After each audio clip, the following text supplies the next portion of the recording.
Rev-Kev is proud to present the Book of Jasher. Rev-Kev in the Root is proud to present to you the Book of Jasher. Chapter 7. And these are the names of the sons of Noah: Japheth, Ham, and Shem. And children were born to them after the flood, for they had taken wives before the flood. These are the sons of Japheth: Gomer, Magog, Madai, Javan, Tubal, Meshech, and Tiras, 7 sons. And the sons of Gomer were Ashkenaz, Rephath, and Togarmah. And the sons of Magog were Elichaneph and Lubal. And the children of Madai were Echon, Zelo, Chazoni, and Lot. And the sons of Javan were Elisha, Tarshish, Chittim, and Didonim. And the sons of Tubal were Arifi, Kesed, and Tari. And the sons of Meshech were Didan, Zeron, and Shebashni. And the sons of Tiras were Benib, Gera, Lupirian, and Gilak. These are the sons of Japheth according to their families, and their numbers in those days were about 460 men. And these are the sons of Ham: Cush, Mitzraim, Phut, and Canaan, 4 sons. And the sons of Cush were Seba, Havilah, Sabta, Raamah, and Saticha. And the sons of Raamah were Sheba and Dedan. And the sons of Mitzraim were Lud, Anom, and Pathros, Chaslath, and Shaptor. And the sons of Phut were Gebal, Hadan, Bena, and Adan. And the sons of Canaan were Zidon, Heth, Amore, Girgashi, Hivi, Arki, Sinai, Orodai, Zimodai, and Chemothai. These are the sons of Ham, according to their families, and their numbers in those days were about 730 men.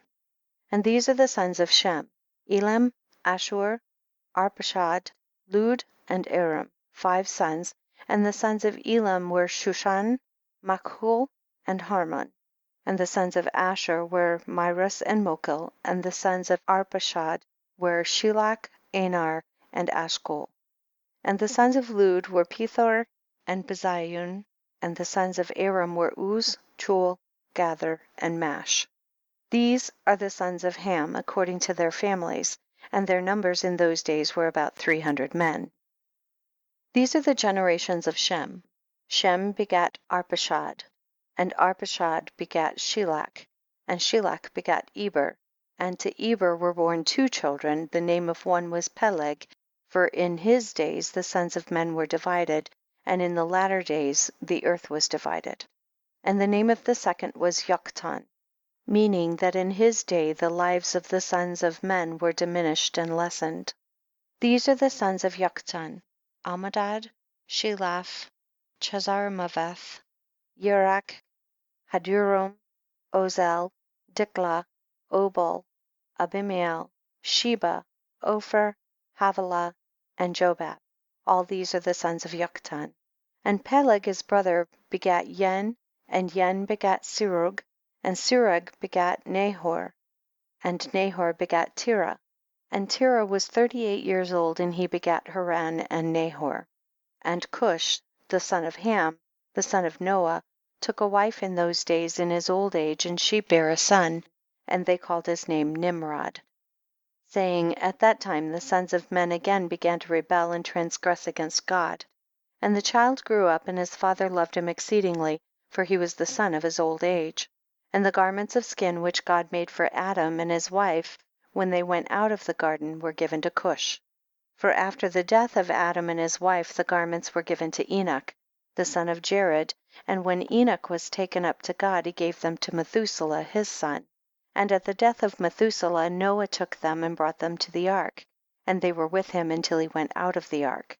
And in their going out Ham stole those garments from Noah his father, and he took them and hid them from his brothers.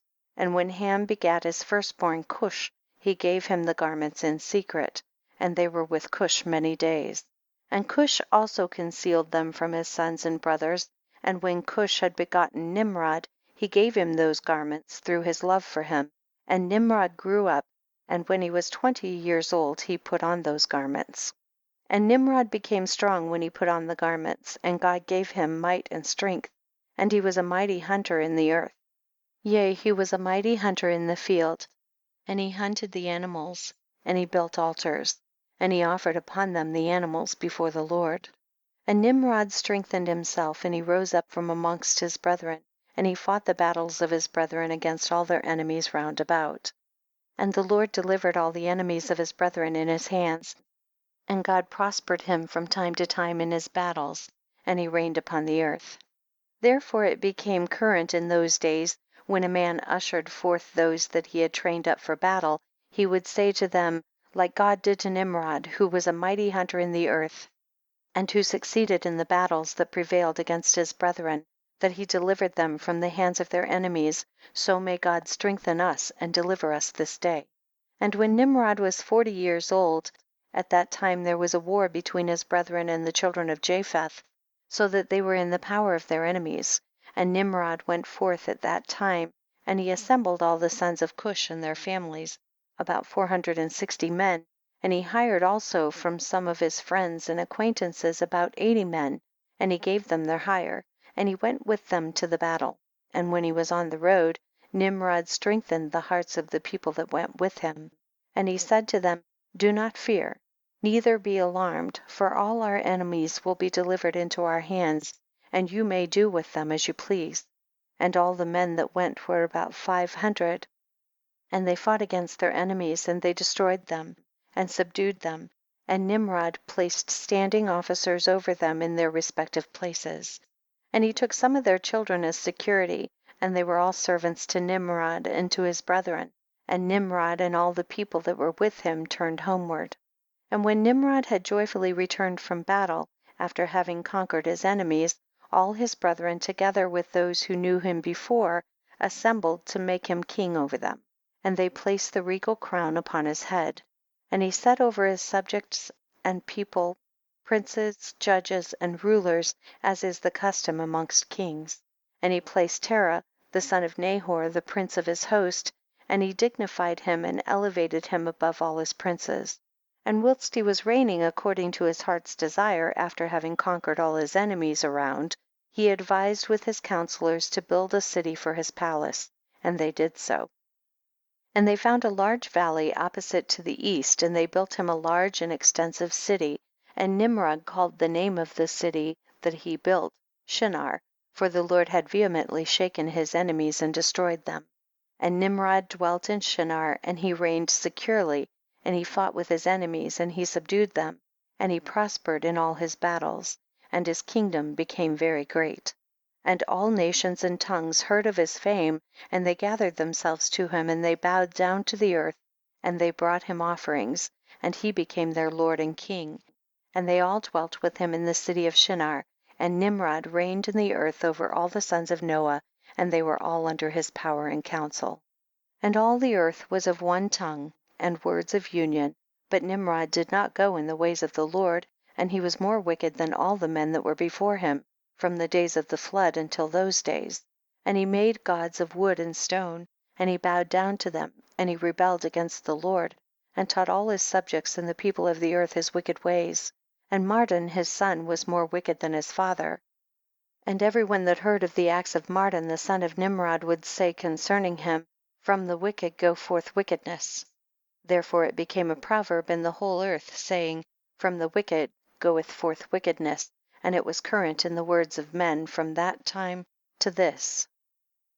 And Terah, the son of Nahor, prince of Nimrod's host, was in those days very great in the sight of the king and his subjects. And the king and princes loved him, and they elevated him very high. And Terah took a wife, and her name was Amthello, the daughter of Cornebo. And the wife of Terah conceived and bare him a son in those days.